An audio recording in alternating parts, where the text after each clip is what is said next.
Hi guys, today we're going to show you how we use the programs that we use to do the live streams close up.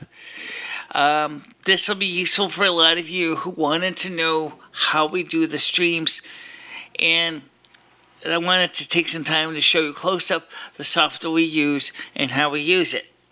Right now we're recording this with OBS, but we are going to be using, focusing mainly on CamTwist today, because that is the one that we usually use on the show.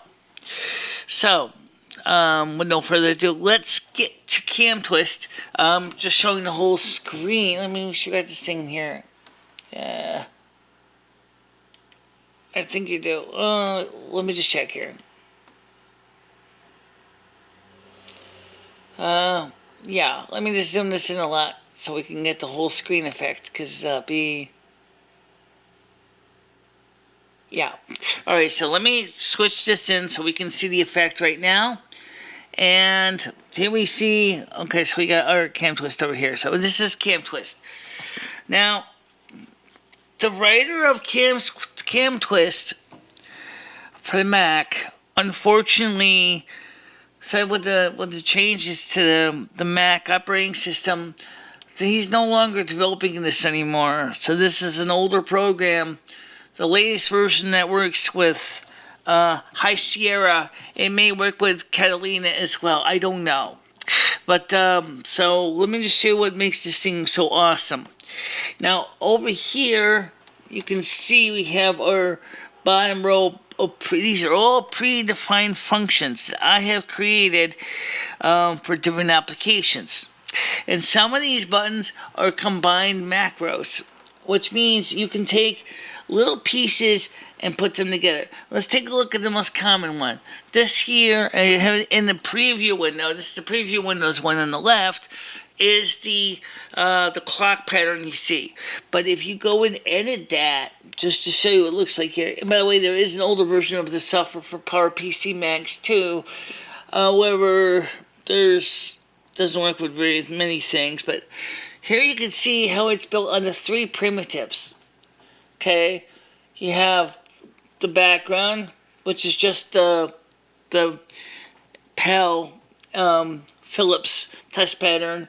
You have the clock, which shows you the date and the time. And of course, you have the text that says NASQ on the top.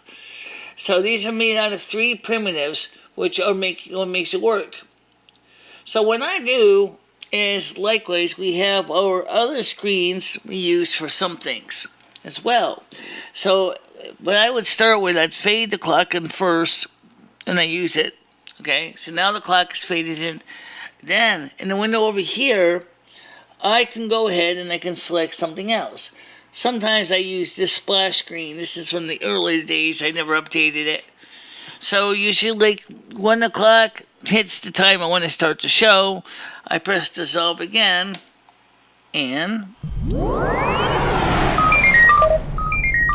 it plays. Then, when that's playing, I can also pull up the video of my desktop so that I can actually now start the show. All of these scripts I wrote myself. Now, according to what I have heard, there is a shortcut that you can do where I think it's the space bar. Yes, you can use the space bar. Okay, but that doesn't fade the screen in. Okay, I can just take it out the same way. So, how do you do a dissolve? I don't know the shortcut keys, but I suspect there's got to be a way to do the dissolve function. After all, you got a jump function. There must be a way you can do a dissolve.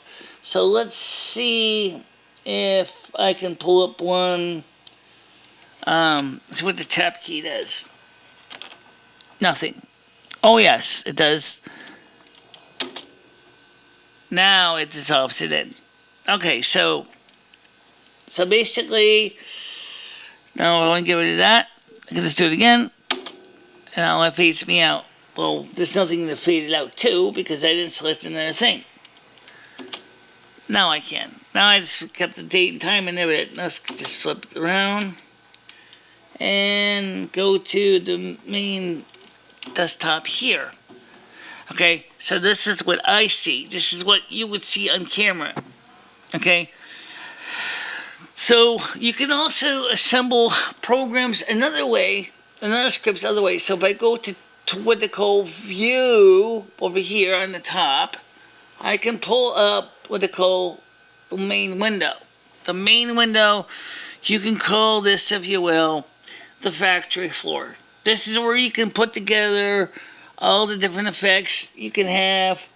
For example, video selection, you can do webcam, desktop, desktop plus, slideshow, movie, flicker set, siphon, and VNC. Now, via a siphon is interesting because we use siphon for another way, which is we have on here a siphon server.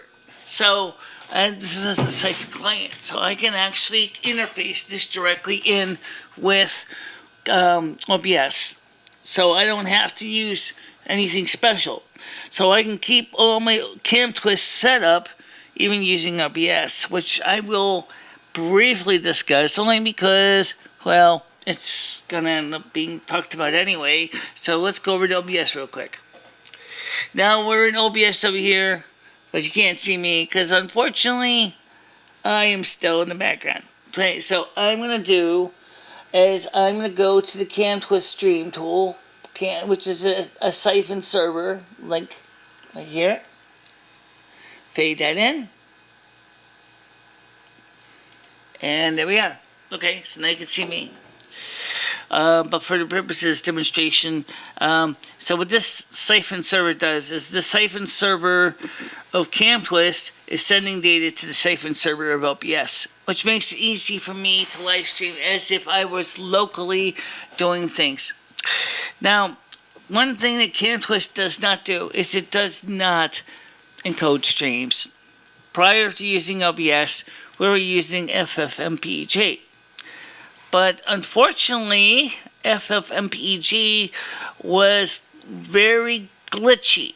Now, was it glitchy because of the old video card, or was it glitchy because of something else? I don't know. But once we got OBS working, once we got the new video card, we were able to skip some of that step and go straight using the tools here. Now, I can also switch to the other camera, main camera view. Okay, and you can see a difference here. It's not going to be much of a difference, trust me. Okay, but now the difference is that now we're going straight from the camera on the wall to the desktop.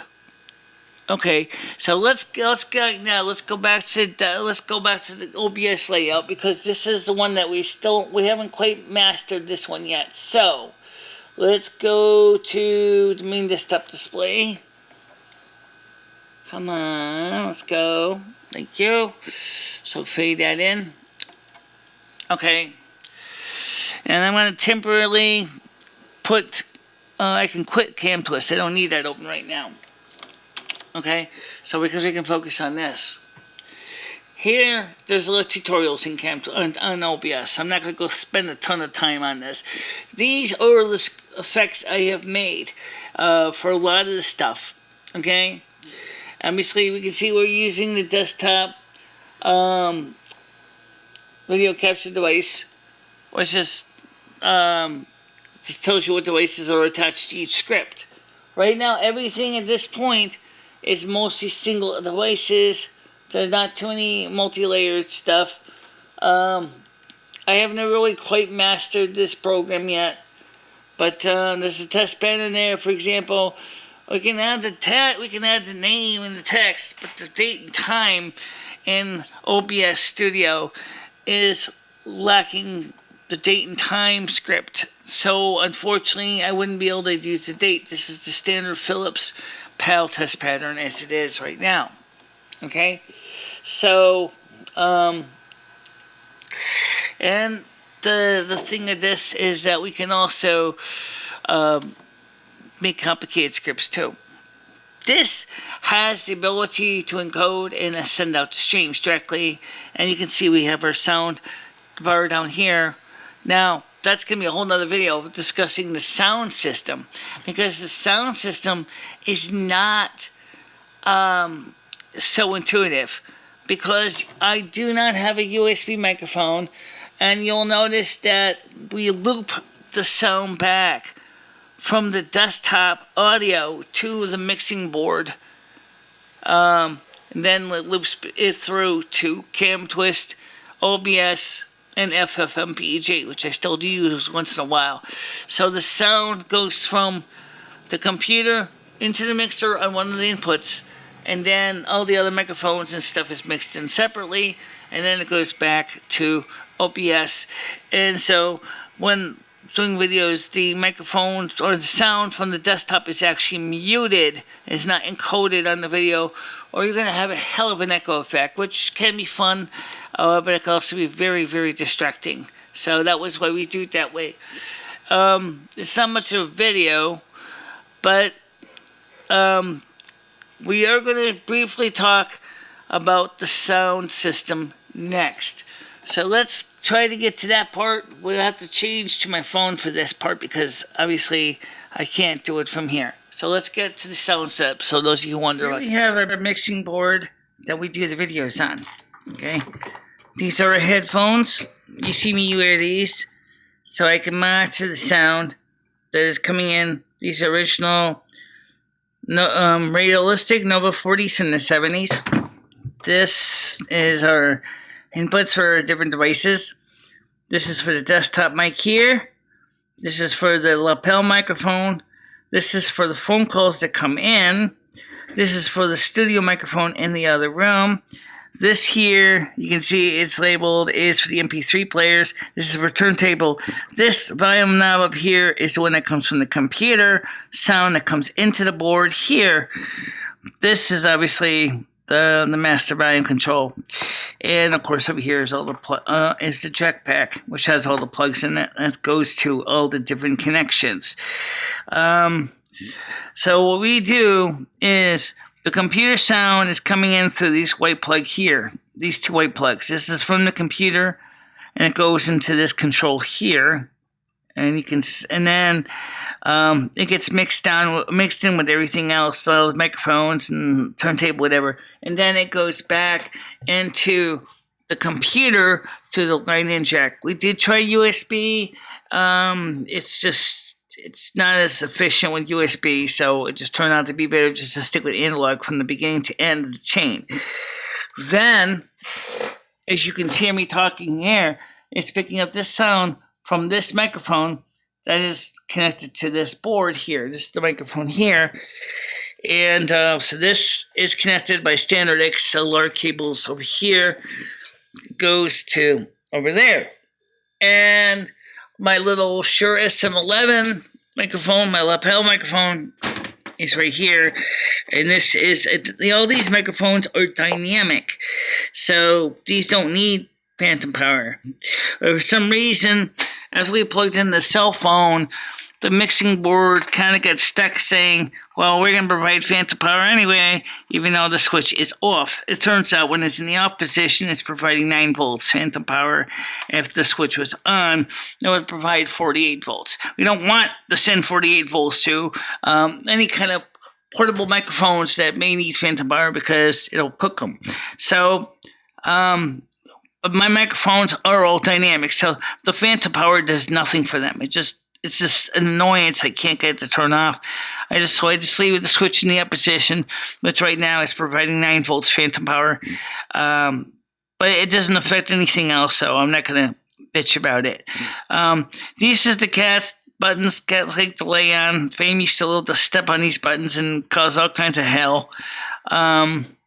Oh yeah, this is the FX10. The sound's going out to the cell phone or to this, which is the home wired phone switch for the studio line. I hope to get this up and running soon. This has 2 buttons on it. One to answer a call, one to hang up the call. That's it. That's all there is. 2 buttons. It was designed to be either freestanding or rack mounted. I actually took the rack brackets out because obviously I don't need it. And since I want to talk about the other parts, let's talk about the setup here. This monitor here is a smaller 17-inch Dell monitor. It only does 130, something like 1338 something by 768. So it's not 1080p. It's close to 720p, but it's not 1080p. That's the microphone monitor we're using right now, because the monitor we had prior to this one got damaged in storage. So that's the one we're using now. I've thought about putting the other monitor, the TV one in here, except you can see it's 34 inches and this is 17. So there's no way I can put a 34-inch monitor on the stand. Over there, the white box is the encoder for the PAL camera, which is over there. You can see the PAL camera. That is the camera we use in the studio. That's the other studio right there. That's where we do our videos, as well as the ones. We can do them both live and recorded, and we can do them. Of course, here's the original green screen over here. I'm hoping to eventually do some more videos with the green screen soon. I had some people nice enough to clean up my area a little bit. Still got some things to sweep, but basically, that's what we're working on now. I got an old LCRT TV. I don't know what to do with that one yet. It needs work. It definitely would be a Shango 066 type job. Needs a bias adjustment, and probably needs a recap on the chassis. It's a Zenith System 3. So that's all I can tell you about that. This it's a Zenith or Sylvania. Then now, of course, we got to sweep the floor again. So that's that. That's how we do the videos and things like that. It's not really that complicated, but it's how it's done. It's a very simple video. Thanks for watching this, guys. I will talk to you soon. Oh yeah, one more thing. If you ever want to know how, let's see, I think I can stick it here. It's in here. What are you, Prego? Oh, yeah. I can plug my phone into the computer and charge it that way too. So this, by the way, let's talk about the computer real quick. So we still got some light in here. This is a Mac Pro, okay, machine from Apple, the old cheese grater, okay, and this machine does what you would expect it to. It's got a 4-core Xenon processor. It only has 16 gigabytes of RAM, and I added obviously a better video card, and I upgraded with a USB 3.0 video card as well.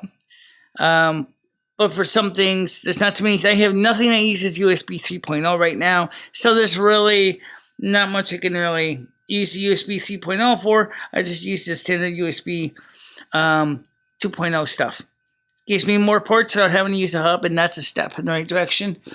And so yeah, it's better than nothing. I did clean up underneath the desk. Yeah, the floor's got stains and scratches, but that's not because of me. I'm gonna have to sweep the floor somewhere. But this has been the computer that does the video in the studio itself.